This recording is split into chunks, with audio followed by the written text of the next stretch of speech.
Buen día jóvenes, nuevamente los saludo. En este video vamos a ver lo que son las interrupciones, que de hecho ya les había hecho una mención muy rápida en el tema de timers. Y bueno, vamos a ver su importancia y cómo las podemos utilizar. Primeramente, ¿qué es una interrupción? Una interrupción podemos visualizarla como una forma en la que, una forma en la que el, se le puede avisar al microcontrolador, ¿no? Al procesador, que algo ha sucedido, ¿sí? En este diagrama, por ejemplo, podemos visualizar que un programa, ¿no? La ejecución de un programa sin interrupciones, pues es completamente lineal, ¿no? Empieza, este es el tiempo, ¿no? La parte horizontal, y desde que inicia hasta que termina, digamos, fuera de otras circunstancias, pues no hay nada que lo interrumpa y termina sin problema.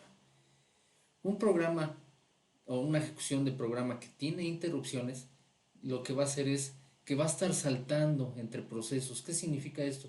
Yo puedo iniciar un programa principal, ¿no? Un programa dentro del PIC, que puede ser interrumpido por algún suceso, no sé, algún botonazo, ¿no? De emergencia, algún mensaje que llegue desde otro dispositivo y que interrumpa el funcionamiento normal, entre comillas, ¿no? Porque pues estas interrupciones están contempladas dentro del diseño, pero digamos que interrumpe la ejecución lineal que tiene el programa, de tal manera que se detiene un momento esa ejecución y brinca a atender a esa interrupción, ¿no? ISR significa Interruption Source, eh, algo parecido, Interrupt Service Routine, ¿no? Eh, que, es, que no es más que la rutina de interrupción, es decir, lo que se va a realizar cuando algo esté interrumpiendo al microprocesador. Entonces el proceso principal puede estar brincando en estos, en estos procesos que se están interrumpiendo. Ahora, ¿quién puede interrumpir? ¿Cuáles son las fuentes de interrupción que tiene o puede tener un microcontrolador? Esto es un diagrama que ahorita van a entender, que me explica cómo funciona, cómo están estructuradas estas interrupciones, quiénes pueden interrumpir al PIC y de qué manera pueden avisarle. Es decir, una cosa es que puedan o no puedan, pero además de eso, cómo avisan, cuál es el mecanismo que usan para avisar que algo sucedió. Particularmente, este diagrama pues muestra algunos de las fuentes de interrupción que puede tener un PIC, dependiendo del modelo, dependiendo del fabricante, dependiendo de muchas cosas, pues tendrá más o menos de estos, ¿no? Pero de manera general, gracias a que ahorita ya hemos visto algunos periféricos, podemos entender por qué están interrumpiendo aquí. Primero que nada, todas estas letritas, puedo mencionarles que la F significa flag, o IF, Interruption Flag, IE, Interruption Enable. Y si lo notan, todas las compuertas AND tienen un elemento que tiene IF y otro que tiene IE. Uno que tiene IE, otro IF, ¿no? Entonces todos los tenemos en este caso. ¿Qué significa eso? El IF es el mecanismo que usa un periférico para interrumpir. De hecho, en los timers les mencionaba de una bandera de interrupción, ¿no? Cuando llega a su máximo el timer y se reinicia en su conteo, va a mandar una interrupción, una bandera de interrupción. Ejemplo de esto, pues el timer 1, que lo tenemos aquí. El timer 1 tiene un interrupt flag. Cuando llega a su máximo, este se vuelve 1. Pero si lo notan, para que ese aviso pueda salir y llegar hasta el CPU, pues pasa un montón de pasos, ¿no? ¿Cuáles son esos pasos? Uno es que aquí también tengamos un 1. Esta interrupción, este 1 de esta interrupción solamente va a poder salir siempre y cuando aquí haya un 1. ¿Qué significa el IE para el timer 1?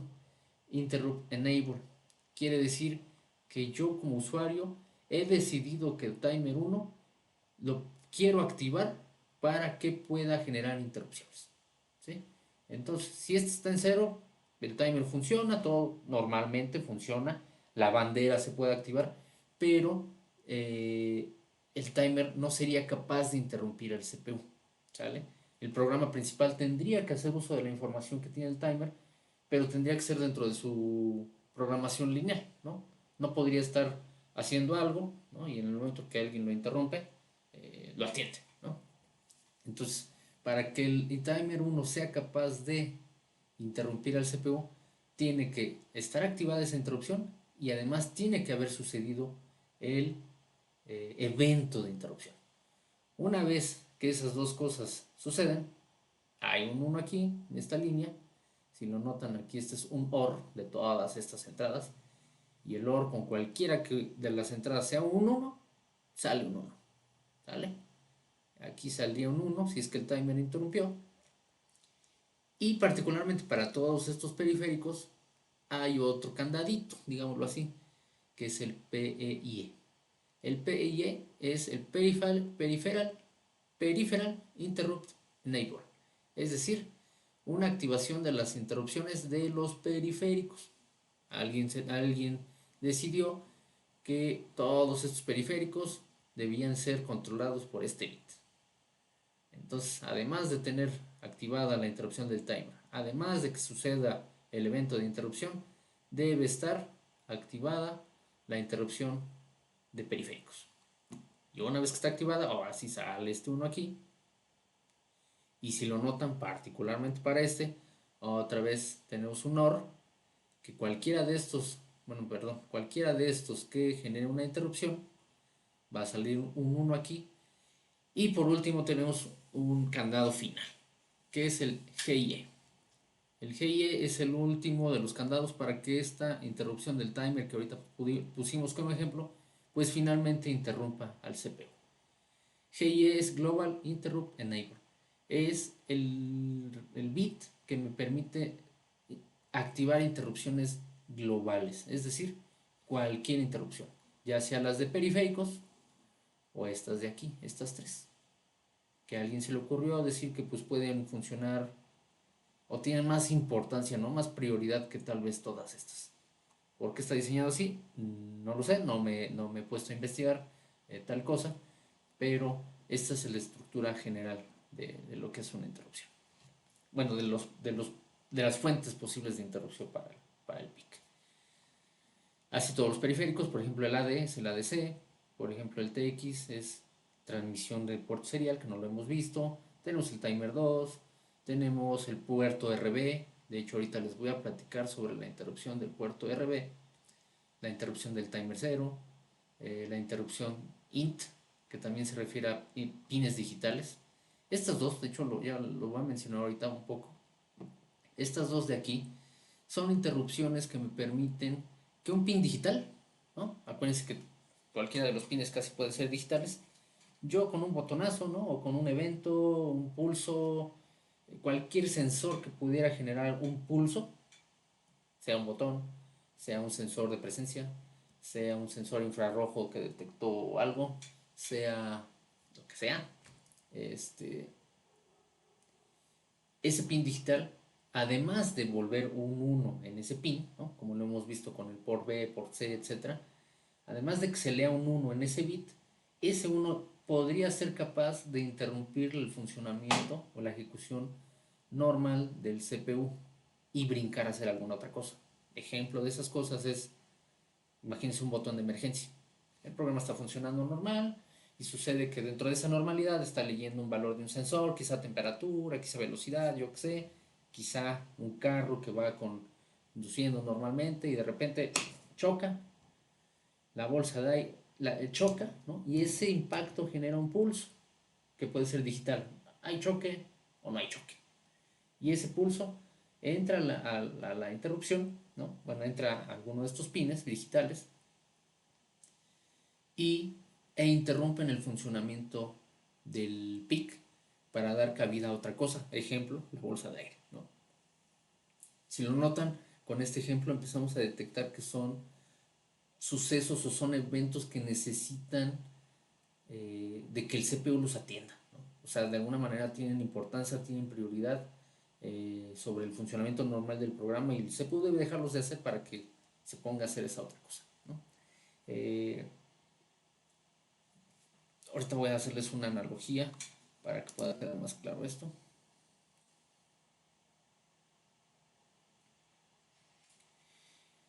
¿Cómo funciona una interrupción?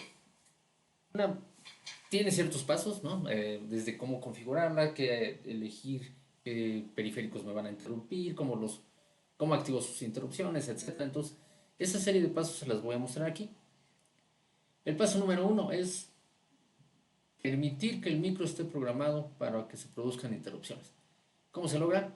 Activando el global, si lo recuerdan, activar este GIE, en dado caso activar este PIE si es que queremos que alguno de estos se interrumpa, y además activar el IE de los periféricos que quiero que interrumpan. Y de hecho, aquí está, ¿no? El GIE, el PIE, y bueno, aquí les menciono que ambos bits están en el registro INTCO, o en el registro que diga el PIC, ¿no? El microcontrolador que estén usando. Además de esos dos bits, como paso 2, cada uno de los periféricos, me adelanté ahorita, pero no, cada uno de los periféricos en el PIC tiene un bit de habilitación individual, que son los IE, ¿no? Aquí están, y debo activarlos. Esos bits de interrupción normalmente van a estar en estos registros: Peripheral Interrupt Enable 1, Peripheral Interrupt Enable 2 y Peripheral Interrupt Enable 3. ¿Sale? Ahora bien, cuando ya tengo activadas las interrupciones, ya le dije al PIC, todos estos periféricos me van a poder interrumpir, ¿no? Arráncate, empieza a ejecutar. Cuando alguno de estos periféricos se interrumpe, va a solicitar la intervención del microcontrolador, como dice aquí el texto, y el periférico va a activar su interrupción o su petición de interrupción, su bandera de interrupción. Nuevamente voy a estar brincando entre el diagrama y estos pasos para que quede claro. Es decir, yo ya activé estos IE, y si alguno de los periféricos que les activé el IE enciende su IF, ¿no? Quiere decir que el proceso o el suceso de ese periférico pues se activó. Cada periférico, ahorita voy a hacer una explicación general, pues tiene una forma de avisar. Hay un evento que activa esa interrupción. Estas banderas se activan independientemente del estado GIE, PIE y los bits de interrupción. Como les decía, independientemente si yo preparé o yo le dije al PIC que pueda o no interrumpir, estas banderas siempre se van a encender en cierto suceso, en cierto evento. La diferencia es que pues, pueden interrumpir o no, ¿no? Esas banderas, dependiendo si se activó o no la interrupción. Estas banderas normalmente están ubicadas en estos registros. MPLAB y Code Configurator lo transparentan mucho, ¿no? Ustedes no tendrían que ponerse a estar buscando en estos registros, pero es importante saberlo, porque cuando ustedes debuguean necesitan saber qué registro ver para saber si esa bandera se está activando, ¿sale? Una vez que las banderas se activan y el procesador las lee y dice, ok, ya sé quién me interrumpió, las apaga, ¿no? Aquí dice que están apagadas. ¿Por qué digo esto? De hecho, no lo expliqué aquí en el diagrama, pero si se dan cuenta, al final solamente hay un bit de interrupción. El CPU solamente sabe que alguien lo interrumpió. ¿Quién? Sepa Dios, ¿no? Con esta información no puede saber en ese momento quién de todos estos lo interrumpió. ¿Qué necesita hacer? Revisar cuál de todos estos tiene activada su bandera. Su proceso, si tiene un chorro de periféricos, no podría estar revisando. Si es un proceso prioritario, ¿no? Que le tiene que atender muy rápido, y ponerme a revisar todas las banderas a ver cuál de todos es, y resulta que fue el último, ¿no? Pues pierdo tiempo valioso. Entonces, igual en la programación, pues quizá no es necesario revisarlas todas, ¿no? Quizá únicamente es necesario revisar aquellas que activé, es decir, a los que les puse IE en 1, para no estar revisando todas. Bueno, una vez que se atienden, se borran. Cuando la bandera del periférico se activa y la interrupción está habilitada correctamente, comienza el proceso de interrupción, como lo platicamos ahorita. Las interrupciones globales se van a deshabilitar de manera automática. Ustedes esto no lo hacen. El micro solito lo hace. ¿Por qué? Al apagar apaga las interrupciones e impide que otro periférico interrumpa la interrupción, ¿no? Entonces imagínense, el micro ya está ahí contento, lo interrumpen, atiende y de repente es como si... de hecho es la analogía que les quería mencionar. Imagínense que yo estoy trabajando, ¿no? Con profe, estoy aquí haciendo alguna presentación, algún video, lo que sea, y lo estoy haciendo allá en el laboratorio y llega un alumno, ¿no? Para mí son prioridad, entonces ustedes me avientan su solicitud de interrupción, ¿no? El evento es, oiga, profe, ¿me puede explicar esto? Yo pauso mi, mi, este, mi, mi función, ¿no? Que venía trabajando.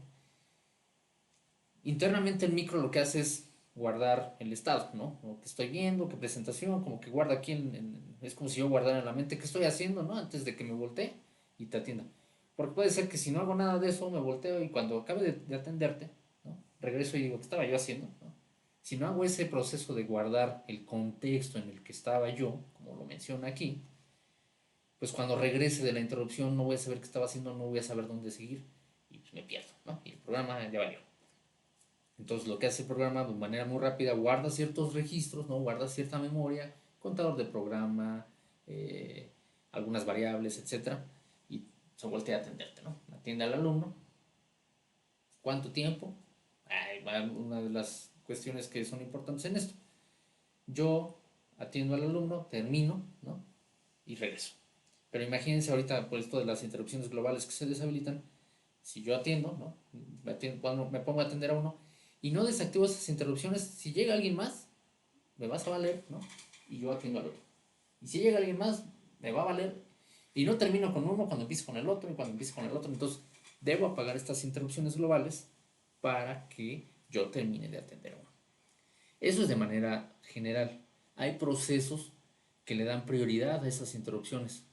Probablemente hay algún alumno que tenga alguna duda, ¿no? De un ejercicio, pero probablemente el otro, en la otra interrupción es un alumno que, digo, Dios no lo quiera, pero que tuvo un accidente, le dio una descarga eléctrica a un capacitor o algo así. Esa tiene prioridad, ¿no? Y te dejo de atender a ti por ir a atender al otro. Entonces hay procesos en los que se les puede dar prioridad a las interrupciones.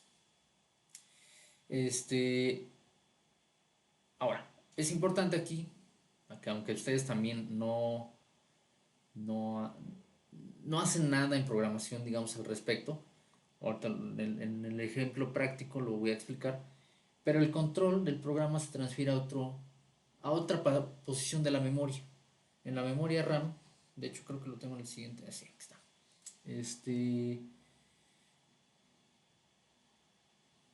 Cuando ustedes inician un programa, el programa siempre va a estar en el reset vector. Aquí empieza. Y aquí casi siempre tiene una dirección de memoria. La dirección de memoria le dice brinca, ¿no? De aquí al lugar donde está la primera instrucción para ejecutar el programa. Entonces ahí empieza, ¿no? A cargar.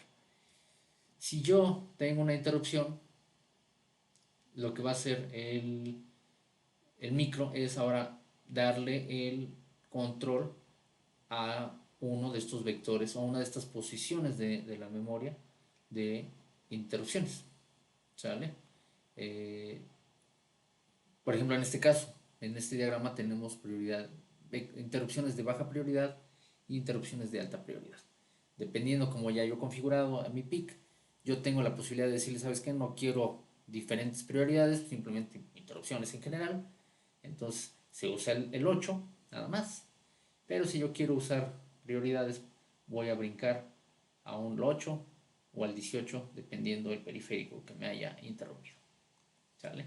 Y aquí va a tener seguramente, bueno, no seguramente, tiene una dirección de memoria donde brinca a la secuencia de código que se debe ejecutar para que ese periférico que interrumpió sea atendido adecuadamente.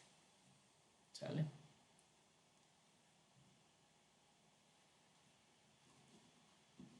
De hecho, me adelanté otra vez un poquito, pero aquí va el resumen, un poquito del resumen de lo que ya acabo de decir. La ISR, que es la Interrupt Service Routine, la rutina de servicio de interrupción, se encarga de revisar qué periféricos fueron habilitados para interrupción y qué banderas se activaron o se activó, ¿no?, para detectar cuál fue la fuente de la interrupción. Realiza lo que tenga que realizar, no atiende a la interrupción, borra la bandera de interrupción que se activó para que sea capaz de volver a avisar si es que sucede nuevamente, y termina de ejecutar la ISR. Es decir, pensemos en este diagrama, ¿no?, brinca al 8, del 8 brinca alguna parte de la memoria donde está esa rutina de interrupción, se regresa y regresa a la posición de memoria donde se quedó el programa. ¿Dónde se guarda esa dirección de memoria? Aquí, en la pila. Ahí se van guardando. Ay, perdón. Ahí se van guardando las direcciones de memoria que va necesitando el PIC. Paso 6, otra vez resumen, recuperación del contexto, es decir, veo dónde estaba, veo dónde estaba el contador de programa, por ejemplo, ¿no? Eso es bien vital para saber cuál era la próxima instrucción a ejecutar antes de que me interrumpieran. Entonces yo puedo recuperarla. Se vuelven a activar las interrupciones globales, eh, y se regresa la dirección, ¿no?, de dónde estaba ejecutando, lo que les mencionaba que se guarda en la pila. Y pues ya después de todo eso, pues la ejecución del programa puede continuar desde donde se quedó. No les voy a hacer un quiz. Entonces, esto es lo que se refiere a las interrupciones. En el ejemplo de práctico, en MPLAB y en Proteus, les voy a hacer mención de los eventos que disparan las interrupciones de los periféricos que hemos visto hasta el momento, ¿vale? Y en el ejemplo de Proteus van a ver una simulación funcional de cómo estas interrupciones se pueden generar. Hasta el siguiente video, jóvenes.